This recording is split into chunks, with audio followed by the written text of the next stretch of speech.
total structural collapse of a case that was poisoned from day one. Here's the roadmap of exactly how this legal extraction is going down. The ghost crime. We're exposing the manufactured nonsense they used to fake these felonies.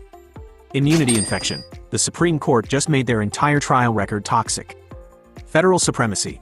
We're invoking the nuclear option that the left is absolutely terrified of. The truthful compliance. Exposing the hush money myth for the garbage it is.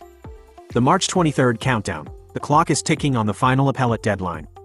The removal mandate. This case is being pulled out of Manhattan and into federal jurisdiction where their games don't work. The $10 billion reckoning. We're tracking the media fallout that follows the total erasure of these counts.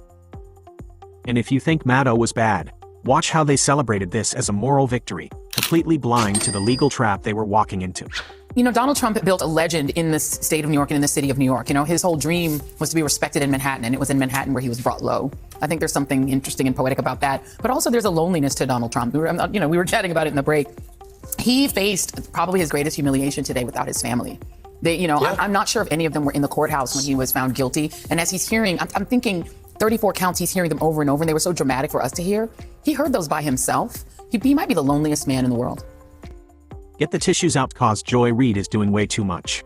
She's sitting there with that fake deep voice trying to win an Oscar for most faked feelings while she's low-key celebrating. She's spinning this whole poetic justice story like Manhattan finally broke the man trying to make you feel bad for someone she's been trying to cancel for years. She wants you to think some Blue City jury is the final word, but she's just trying to distract you from the fact that this whole case is a structural train wreck. And let's be real about who's actually brought low here. Joy's out here begging for scraps because her primetime run is over. Her show was a total disaster and now she's pulling fewer views than your average YouTuber. She thinks she's still got that platform, but she's just another person kicked off the network desperate to stay relevant by feeding nonsense to anyone still small-minded enough to listen. At this point, it's just her trash opinion. She's allowed to be wrong, and she's wrong a lot. But watch how her game face changes after the March 23rd nuclear deadline. Once that immunity infection does its thing and those 34 counts get wiped out for good, her convicted felon talk she loves so much just becomes a big legal problem. You might think they'd learn their lesson after the irreversible verdict started to vanish, right? Absolutely freaking not. They are still out there, spewing the same moral superiority BS as we stand here today in January 2026. They haven't changed because they can't change. They are still trying to use the same tired adages to numb their audience, acting like they have some divine right to dictate the law.